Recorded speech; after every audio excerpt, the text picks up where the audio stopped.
Hi, I'm Randy. Let's talk a little bit how to get started in hiking and or backpacking.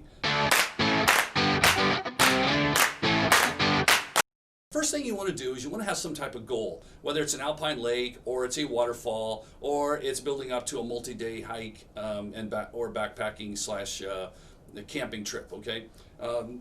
What you want to do is you want to start small. Think about where you want to go. Think about the terrain. Think about your physical fitness level, and think about other people that could be in your hiking group or your backpacking party.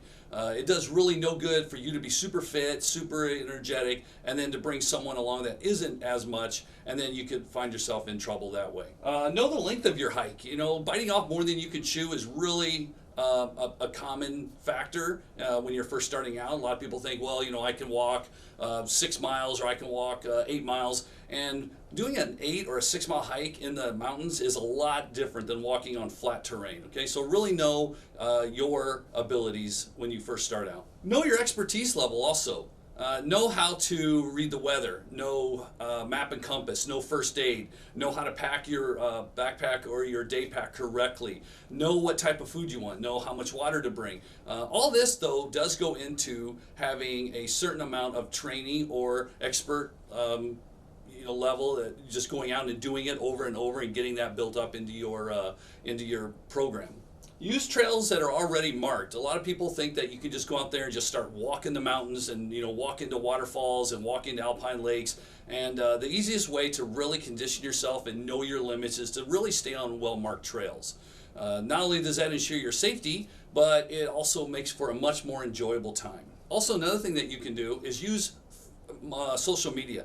There are a lot of Facebook groups out there. There are a lot of social media groups out there that can really give you good insights about trails that are maybe too muddy or too snowed in during the early season, overgrown in the late season, especially here in Alaska with all this sunlight. We just get a lot of vegetation that explodes in July. So what a trail may be accessible in June might not be accessible in August, and really knowing those Facebook groups. A really good one is the Alaska hiking page on Facebook. They have a lot of good information out there for novice and beginner hikers. Let's talk a little bit about hiking with pets. Okay, I'll just briefly cover this because some people have pets, some people don't. A lot of people love to get out there and get after it with their pets, and that is awesome. But make sure that you understand how to take care of your pet when you're out there on the trail. If you have a house dog and you want to bring him out into the great unknown, make sure that you've got some type of pet first aid kit. Their paws are a little bit softer because they're indoors. Then you're out there running. He's running around on rocks and sticks and thorns and stuff, and that can really tear into their paws. Make sure that you're either hiking near a water source or you carry plenty of water. Your dog drinks almost 2 times the amount of water that you need, so take that into consideration too. Always try to plan your route near a water source when you are walking with your dog, whether it's a stream, a creek, or you're getting to an alpine lake where they can cool off and drink lots of water. Make sure you understand the trail regulations. Some trails in different parts of the states, they don't always allow dogs. National parks are one that don't allow dogs on the actual trails off leash. So just make sure that you're following and abiding by the local regulations. Don't forget the leash. I see a lot of dogs out there running around. I know this is a real hot topic, but there are a lot of things that can hurt an animal or a pet in Alaska. You got bears, you got porcupine, moose. So just be careful and always be ready to leash your pet up. One of the main questions I get asked is, what do I bring? Okay, and this goes for both hiking and backpacking. Okay, now keep in mind that both of these are different. Hiking is basically just packing up a small backpack or nothing at all and going out and walking around and getting out and enjoying nature. Backpacking is a little bit more detailed, a little bit more gear centric, and a little bit more forethought and planning. Meaning basically you carry everything on your back in a large backpack and you plan on staying at least 1 night, 2 days, or multiple days, multiple nights. Okay?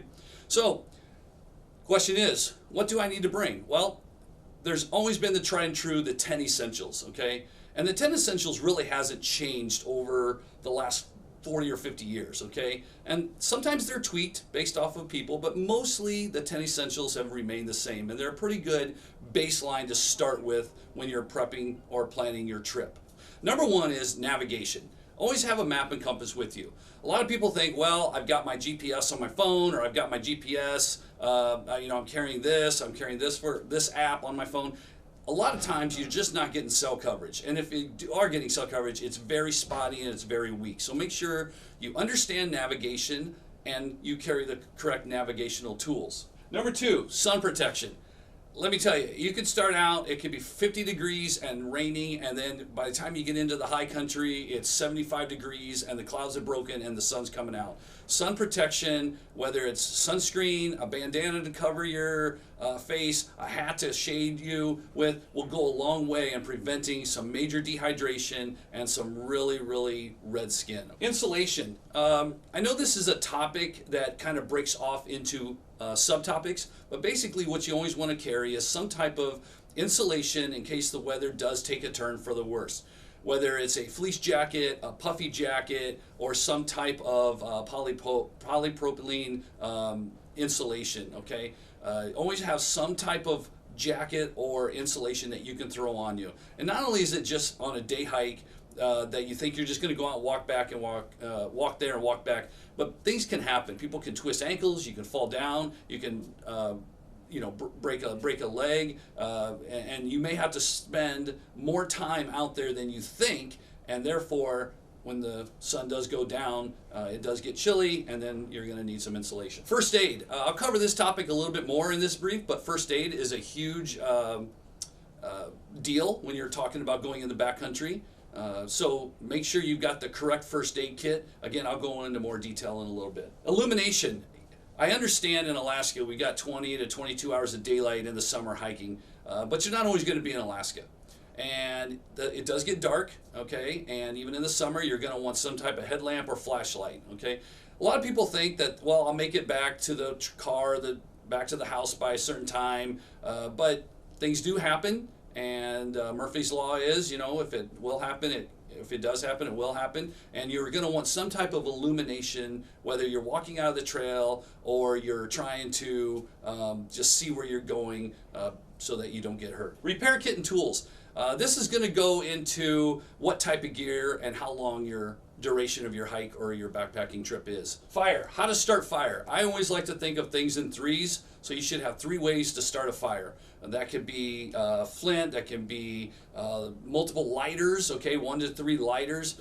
Just make sure that you've got some way to start a fire in case there's an emergency and you have to get warm. Hydration. Always plan for more than what you think you're going to need, okay? I can't tell you how many times I've gone out and I've run into people and they are out of water and they're not even halfway done with their trip yet. So always pack more water or the ability to purify water on your trip. Nutrition. Basically, you're going to want some type of food source that you can have with you so that it can carry you through your journey. Make sure that you have enough so that if there is an emergency or you have to spend the night due to an accident or an injury, that you have enough food for that also. An emergency shelter is the last one. That can be as simple as a trash bag to put over you in case there is a sudden downpour. You can bring a poncho, you can have a small tarp, just something where if there is an emergency or you get caught in some bad conditions that you're able to get underneath something that can protect you from the elements. The main topic that everyone likes to talk about is clothing, all right? Clothing is a broad topic in both hiking and backpacking. Basically, we use what's called the 3-layer system. You have your base or moisture wicking layer, you have your insulation layer, and then you have your protection layer. I'll talk in detail about each of these layers. Also, I want everyone to remember that there really is no bad weather, there's only bad clothing. And I really mean that. If you go hiking in a pair of blue jeans, cowboy boots, and a t-shirt, and you're up at 10,000 feet altitude, you're just asking for a big issue when it comes to safety, okay? So always plan your clothing based off of where you're living or where you're hiking and backpacking and what the weather conditions could or are. All right, so let's talk about the base and moisture wicking layer. All right, that's going to be kind of like your Under Armour. A lot of people think of like a tight-fitting Under Armour shirt as your base layer, and it doesn't have to be tight-fitting. It can just be a nice loose layer, but you want some type of layering system next to your skin that's going to pull that moisture away from you and pull it through the material and let it evaporate so that you stay nice and cool and dry as you're exerting. All right. Even if it is 10 degrees outside, and you're hiking up a mountain, you can build up a lot of heat and a lot of sweat. So you're going to want a good moisture wicking base layer. That can be anywhere from your basic polypropylene, Under Armour, or it can be a merino wool base layer. So basically there are 3 weights to your base layer. You've got your lightweight, your midweight, and your heavyweight. And that's going to depend on you as a person. Your lightweight, if you run hot as a person, a lightweight may work out just fine for you. If you're a little bit colder and you like to feel a little bit cozier and a little bit warmer, the midweight and the heavyweight base layer would probably be right for you. Also, you may want to pack an extra one of them. They're very lightweight, they take up very little room in your pack, and it's a good thing to have in case the other one gets soiled, or you just soak it with sweat and you want to change into something dry when you get to camp. So basically in your moisture wicking layer, you've got 2 different types of material. You got your synthetics and you got your merino wool. Your synthetics are your man-made material, and your merino wool is your natural fiber. Okay, both have their pros and cons. Okay, synthetic is great at wicking moisture away from your body, evaporating it out so you stay cool and dry. They are cheaper than merino wool, so if cost is a factor, that may be something that you may want to look into. Synthetics do hold odor a little bit more than merino wool. Since merino wool is a natural fiber, it tends not to stink even after multiple days of wearing the same base layer. So that's something to keep in mind too. Synthetics are much more durable than merino wool. Merino wool seems to tear easier than the synthetic material, but you know, there are choices out there. All right, moving on to the insulation layer. Your insulation layer, think of it as your jacket, okay? So you've got your fleece, you got your puffy, you got wool. Those are going to be your insulation layer. So to start putting this system together, you've got your base layer, which is your moisture wicking layer. You can wear that alone as a standalone if you're building up a lot of heat. And then, you know, if the air temperature is changing or the wind's picking up or you get to camp and you're getting chilled, that's when you can start to put on that second layer, which is your insulation layer. Your insulation layer is strictly designed to hold in that body heat so that it keeps you warm, okay? Now keep in mind that the insulation layer is not waterproof or windproof. It could be windproof, but most of your insulation layer is not windproof. All right, it is designed to let your body breathe with the synthetic layer, but it is not wind or waterproof. So think of your insulation layer as your North Face jackets, your Patagonia puffies, your North Face puffies, your Arc'teryx down jackets, stuff like that. There's a lot of brands out there that make some really good high quality gear. So just kind of get what fits you right. Use your gear, and you know, of course, if cost is a factor, you can shop around for those. You've got 2 types of material that makes up the warm layer, okay, and the insulation layer. And basically, you got down and you got synthetic insulation. And your synthetic insulation is kind of like, think of it as like a straw. So you got all these little tiny straws in this material, and that straw is hollow. And what it does is it traps that 98.6 degree body heat and it holds it next to your body. Okay, that's what that insulation does, and that's how it keeps you warm in the synthetic. Now, down, obviously being the down from you know, whether it's a duck or you know, down goose, that is all designed to trap and hold that heat next to your body. All right, so there's pros and cons to both. Basically, your pro of your down is it's very warm, it's very compact to pack, and it does a great job at insulating you when wet, okay? Or I'm sorry, to hold that heat in. The pros to the synthetic, it seems like they outweigh the down, but a lot of people love down insulation. So some of the pros to synthetic are, even when wet, even if you were to get that jacket wet with sweat or in a rainstorm or something, it is still going to provide the warmth. Unlike down, when down gets wet, it loses its insulation qualities. So think about where you're living and you know where you're going to be hiking. If you're living in Northwest United States, Seattle area, Portland area, and you're hiking a lot, that's a very wet climate. Okay, so down might not be the greatest choice for you there. Synthetic insulation layer would probably be a smarter choice. Here in Alaska, normally our winters are cold and dry, and you could probably get away with a really nice down jacket here. Some of the other pros to synthetic insulation is that you can ball that up and keep it packed for a long time without it breaking down the fibers stuffed into your pack. Okay. Also, it's quick to dry and it's easily laundered. Okay, so those are all good factors to think about when purchasing your insulation layer. So moving on to the outer shell. So I want you to kind of think of the outer shell as kind of like an egg, like the shell of an egg. It's protecting what's inside. Your outer shell is probably going to be your most expensive piece of clothing that you do buy. Why? Because the technology is just out there. It just makes it more expensive to produce a good, high quality outer shell jacket. So if you think of your jackets as your rain shells, your Gore-Tex, and windproof, waterproof Gore-Tex shells, that's really where you're getting into with the expense.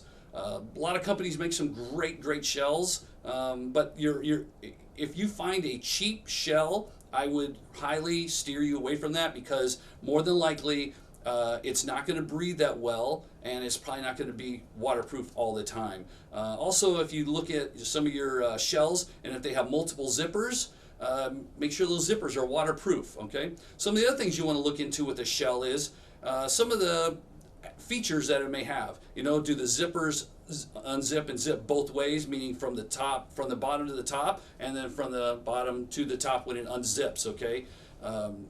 Underarm pit zips are a great feature to have in a shell. You can unzip those things, really get that ventilation going, and help you stay a little bit more comfortable when wearing that. It's generally waterproof and wind resistant or windproof, based on which ones you're looking at getting. They should be very durable. Okay. Your light, thin rain jackets might not be as durable as a 3-layer Gore-Tex shell, but you will pay the price for, the durability. So let's talk a little bit about how Gore-Tex fabric works. I get a lot of questions on, hey, how does Gore-Tex keep me dry but yet breathable? And I'm sure everyone has heard that Gore-Tex will keep you dry but yet it breathes. Well, basically Gore-Tex, if you think of it, just a little 1-inch square, okay, and you put it underneath a microscope and you add a drop of water. Basically, the molecule of water is bigger than the pore of Gore-Tex. Okay, so the water molecule cannot get through the pore of the Gore-Tex, so that molecule of water runs off. How does it keep you breathable, or how does it keep you from overheating? Well, if it wasn't breathable, it would be equivalent to wearing a trash bag. You would just be soaked on the inside with sweat. So how does the sweat escape but yet the molecule of water run off? Well, the vapor of your perspiration, and we're talking about vapor, not the actual sweat that you're producing, but the vapor sweat, is actually smaller than the little patch of Gore-Tex. So your vapor is able to escape through that Gore-Tex, and that's how you are able to breathe, so to speak, through Gore-Tex. Now keep in mind that if you're exerting more than that Gore-Tex can expel, yes, you will feel clammy and kind of wet on the inside of that Gore-Tex jacket. But if you're using the Gore-Tex jacket correctly and you got the right type of Gore-Tex jacket, it will breathe very well. Again, with the pit zips and unzipping it here and there, you can really ventilate yourself based off of your exertion level. Next topic is wilderness first aid. All right, so if you're going out there in the high country, whether you're a beginner or you're an intermediate or you're an expert level hiker, backpacker, you need to have some type of really good wilderness first aid training. Everyone should understand, basic human anatomy and what happens to the body if you have a traumatic event in the backwoods. All right. First thing you need to really understand and know and practice is patient assessment. Know who's in your party and what issues they have, whether they have allergies or whether they have asthma. The ages of the people that are with you hiking or backpacking with you all come into play with your patient assessment. People think that you need to carry this massive trauma kit in the backcountry, and that's not necessarily true. You don't need a full medical blowout kit. with tourniquet and blood clotting and everything, because the odds of you needing that are slim to none, unless you're a backcountry or backcountry firefighter, or you're a chainsaw tree cutting crew. The odds of you having some type of major arterial bleeding are just not going to happen that often out there. Most of your accidents that happen in the backcountry, whether it's a backpacking trip, multiple day, or a simple day hike, is going to be cuts and bruises, maybe a sprained ankle, something to that point. So, having a decent first aid kit is really important, but not going overboard and carrying a 35-pound first aid kit is just probably not necessary. However, build that first aid kit for you and the people that are going to be out there with you, whether it's your friends or your family members. Make sure that the first aid kit has exactly what you need in it for the group that you're going with, and make sure it's the correct size. It does no good to have a single person first aid kit if you have 7 people in your hiking group or your family. The first aid kit, what you kind of want to have in a first aid kit, now go into just your basics, is you want to make sure that you got enough different size of band-aids, whether you just have the single strip ones or the big, like let's say a 2x3 Band-Aid. You want to have multiple sizes of Band-Aids for different types of cuts. You also want to have gauze of different types or different sizes of gauze. I always keep a roll of gauze in mine, and then I keep different patches of gauze, whether it's a 1x1 strip or a 2x2, or I even go into a 3x3 size of gauze pad, just because you never know what type of cut you're going to need to stop the bleeding with. So it's better to have one or multiple sizes of gauze. Tweezers are a great thing. There's a lot of thorns in Alaska. Tweezers are excellent. If you know, or if anybody in your party is allergic to bee stings or some of the plants around here, an EpiPen would be great. Carry a bandana. Carry a bandana for multiple reasons. One would be that if you do need to tie it around your neck to prevent sunburn, that comes in handy. Bandana can also be used as a water filter to filter the water out just in case for that giardia.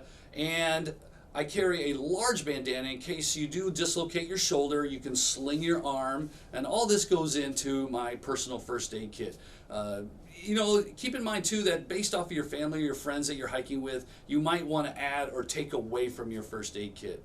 Okay. Understand how to splint and splinting supplies. I always carry some type of splinting supply with me and an ace wrap, just for that emergency of a sprained ankle, dislocated elbow, dislocated shoulder, something like that on the joint. So you always want to be able to splint your area that you're injured with, so that you can easily make it out.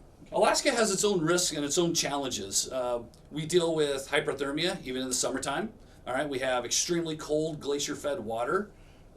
We have sun and heat illness. And what am I saying about that? Because what I mean by we can have sun and heat illness is we don't really get a lot of heat here in Alaska in the summer. Yeah, it might get up to 70 degrees here and there, but overall, it's really not that hot here in the summer. So what happens is a really nice weekend comes, the family wants to go out and do some hiking, you're not acclimatized to that heat, and then you're up there hiking, you're 6 miles deep, and suddenly you've got heat illnesses going on with you or your family members. So understand that is a risk even in Alaska.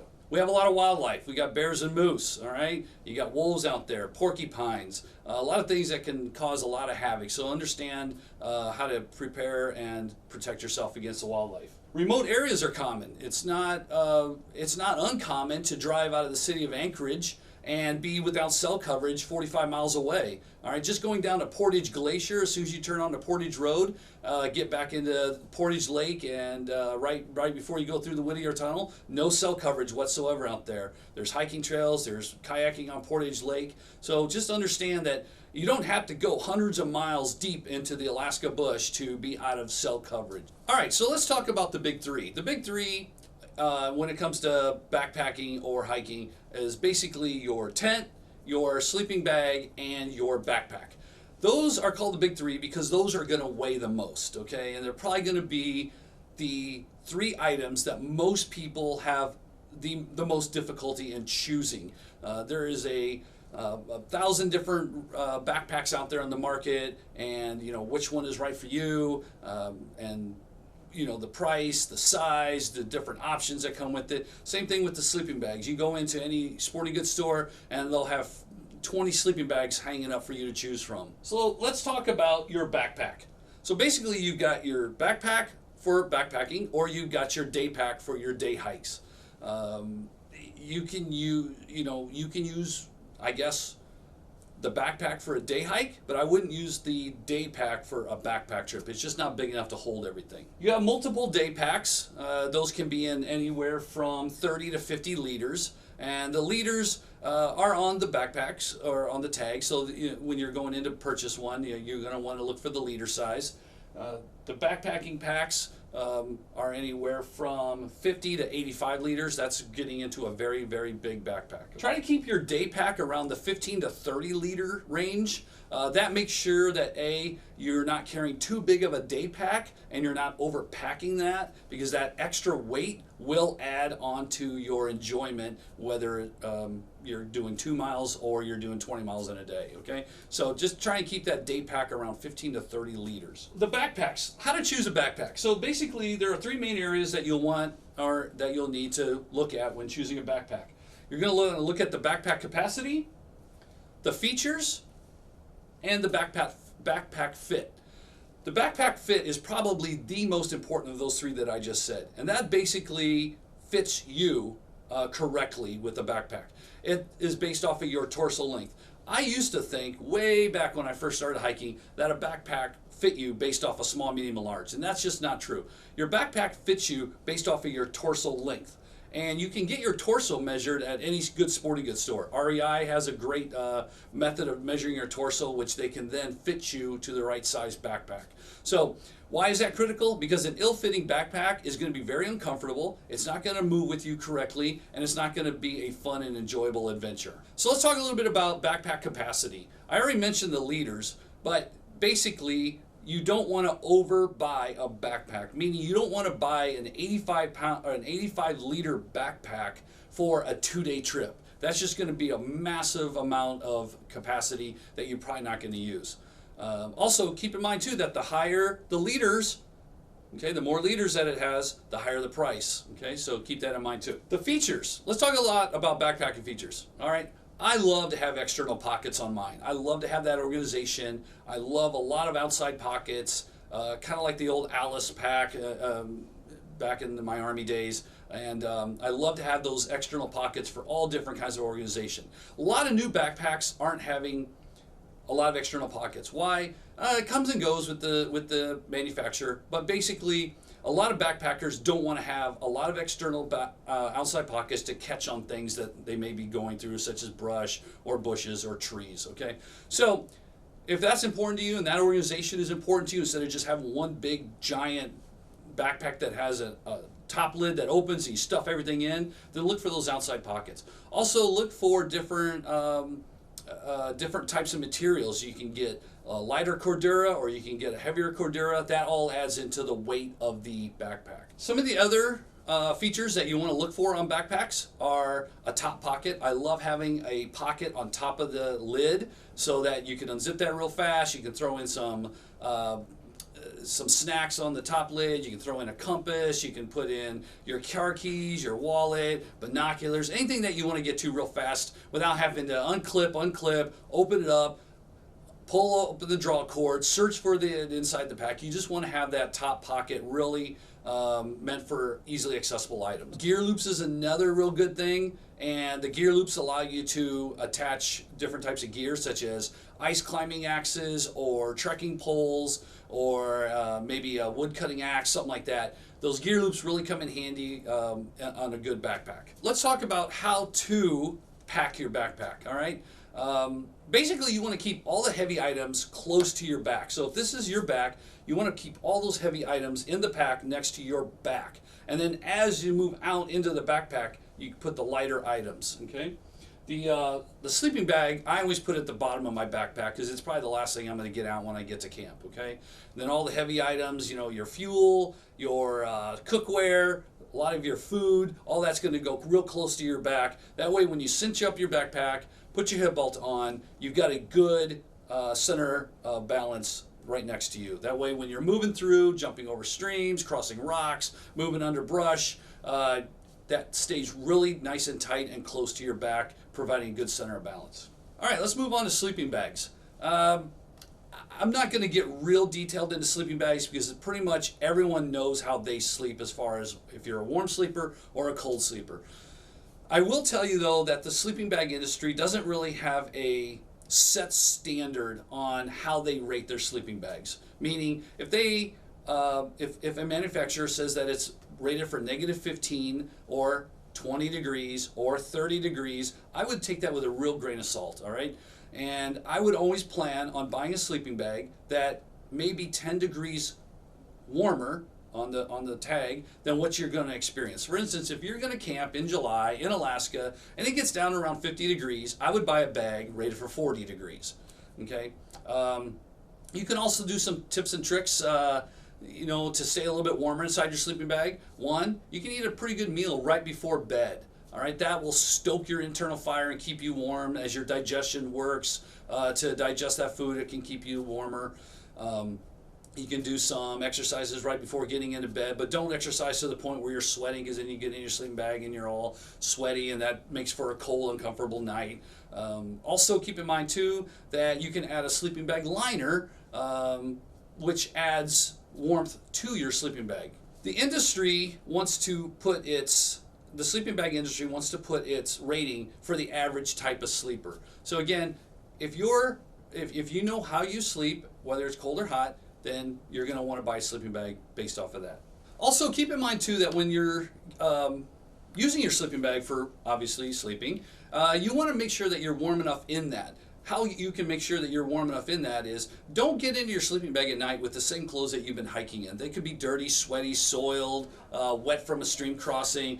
You want to get into some type of sleep system, whether it's shorts and a t-shirt or whether it's a pajama bottom, something that's going to keep you warmer other than the clothes that you've been hiking in all day, all right? That's a guaranteed way to have a really good night's sleep, is to get into some fresh, good sleep clothes. Let's talk about sleeping bag insulation type. So you have a synthetic insulation and you have down insulation. Just kind of like the insulation qualities of your clothing system, sleeping bags have the same type. Pros and cons, I went over with the insulation of the clothing, and it's pretty much spot on with the sleeping bag. Your down is going to be a much warmer sleeping bag. It's going to compress smaller so that you can fit it into a smaller backpack, or you can pack more stuff in your backpack because your sleeping bag's not taking up as much space. It is more expensive, so that is a con of the down sleeping bag. And they're not warm when wet, okay? So if you do have a wet climate, like I was saying before, maybe the down sleeping bag is not the right choice for you in that climate. Insulation for the synthetic insulation sleeping bag, they have superior warmth. They're great at keeping you warm and dry when wet, okay? They don't pack down as small and as tight as the down, but they do a fairly good job. So budget-wise, obviously, like I said before, the down is going to be much more expensive than the synthetic. So pick one based off of your budget. The good news is sleeping bags are also made for women. Specifically, there are women's sleeping bags out there. I know back in the day, women kind of only had to choose from one type of sleeping bag, and it was usually big around them, and they were cold, and they would be stuffing extra clothes around them to take up all that dead space, so they weren't trying to heat it. Nowadays, the manufacturers have come out with women-specific sleeping bags, so if you are looking into getting into the backpacking scene as a female, definitely worth checking out a women's-specific sleeping bag. Moving on to tents. So tents, that's a big topic. Basically, you have three types of tents out there. You have a 3-season tent, which obviously would be spring, summer, fall, and then you have a 4-season tent. We really don't say that it's a winter tent. We say it's a 4-season tent. Your 4-season tent versus your 3-season tent is just like that. You can use that year-round. It's going to be heavier. Your 4-season tent is going to be thicker. It's going to provide a little bit more insulation, okay? And the good thing about backpacking with a 4-season tent is you can kind of split up that weight amongst your hiking party versus trying to carry that big, heavy tent all by yourself. A 3-season tent is not really doable in the winter. They don't breathe as well, so you're going to get a lot of condensation. Most 3-season tents have a lot of mesh to let that ventilation happen in the summer. So they're not going to be really warm. Also, 3-season tents aren't really designed for the harsh conditions of winter like a 4-season tent would be, such as most 4-season tents for winter camping are going to be dome shaped so that they can take that wind and bounce it off, where a lot of your 3-season tents are more angled. They have a real sharp angle, so that if you were to try to use those like on in the winter on a mountaintop, you would catch a lot of wind, and it could be very, very bad for your tent as far as the tent not being able to handle that type of wind. Also keep in mind too that 3-season tents are a lot cheaper than a 4-season tent. So, depending on if you're going just summer or just winter or trying to do both, you may have to have multiple types of tents. One of the other types of tents that I'm going to talk about is your minimalist tent. That's basically just a tarp with a couple of poles and some rope that provides an overhead shelter. No side protection, no ground protection, and a lot of people use those. They're very, very common, especially in the desert. And they offer a lot of pros, such as they're very inexpensive, they're lightweight, they're easy to set up. Each person in your backpacking party or your backpacking or your hiking party can carry one, and they're relatively common nowadays. I know a lot of people feel, like I need a floor and I need 4 walls to feel safe, but the minimalist tent is a very common thing out there. Okay, so just keep in mind that based off of your budget, based off of the season you're going in, and how much weight you want to carry in your pack, it's going to really depend a lot about that tent. Okay, and I know that the tents can range in price, so make sure you're buying the right tent for you and your family. I want to talk a little bit about sleeping pads. Okay. A sleeping pad should go hand in hand with your sleeping bag, okay? And that really is what we call the sleep system. Your sleep system would start with a ground sheet. That could be just a piece of plastic that you put down on the ground. Then you want to put your sleeping pad on top of that, and then your sleeping bag on top of your sleeping pad. Sleeping in your sleeping bag without a sleeping pad is very, very uncomfortable. The ground will tend to suck that heat right out of your body. You'll wake up multiple times throughout the night. You won't get a good night's rest, and if you are doing a multi-day hike or a multi-day backpacking trip, having a good night's rest is really important to feel energized the next day. And if you're up all night shivering or tossing and turning because it's the comfort level, that's going to be really hard the next day to keep that motivation up. So using a good sleep system with a ground sheet, a sleeping pad, and a sleeping bag that's designed for you and your comfort level is really critical. You got multiple choices of sleeping pads. You've got your closed cell foam, which is basically just the pad that you can buy like at Target or Walmart that kind of folds up like an accordion or rolls up. Those are really good. There's nothing wrong with them. They're really good for wet conditions because closed cell foam does not let the water penetrate through it. And then you have your inflatable mattresses, which are kind of the standard of your backpacking era now. The inflatable mattresses come in a wide variety of styles, sizes, and prices. I've seen inflatable air mattresses up to 4 inches thick. That's probably equivalent to sleeping on your mattress in your house. Keep in mind too that the bigger they are, the more they're going to weigh, so weight is going to be a factor. And cost is up there also. So just pick out a really good sleeping pad that's based for you and your body size. Don't get one that's too big, don't get one that's too small, and you should have a really good, comfortable night's sleep. All right, let's talk a little bit about camping or backpacking stoves. I take a stove even on a day hike. There's nothing wrong with a nice hot meal, a mountain house meal, or some type of dehydrated prepackaged meal on a day hike. It fills the void from hiking all day. You cook it, you're ready to go for the return trip. Okay, but stoves, there's a lot of choices out there. For one, you got your fuel type, which basically is a liquid fuel that you pour into a MSR or other type of fuel canister, and then you use a pump system to pump that into the line of your stove. Usually it's a Whisper light stove, and then you have a lighter, you turn the valve on, you light it, and it burns the liquid fuel. Another type of stove that is out there that's very popular is the MSR Pocket Rocket, which is very lightweight, very dependable. I mean, you're talking ounces for a stove, and then that can hook up to a canister of fuel, the propane, the little canister that you buy. And the other one that a lot of people really seem to enjoy is the JetBoil. I've used JetBoils in the past. I'm not a huge fan of them because they do take up a lot of room in your pack. They can't compact down. They're usually just one size around, one size tall, and that's what you're getting. Now the pros to the JetBoil are they're very efficient. Everything can be packed inside the canister, meaning you can put the fuel in there, you can put the fuel base in there, and when you're ready to use it, you pull everything out of the canister, you put it together, you light it, and it cooks your water, boils your water right there. Okay. The only downside of the JetBoil is it just takes up a lot of room in your pack. Stoves, again, are going to be based off of a lot of different criteria. One, how much you want to spend on a stove, what type of fuel source you want to have, and then, you know, how big of a stove do you want based off of how many people are in your family or your hiking party. Choose one that's the right way for you, and you should have no problem with cooking a good meal in the backcountry.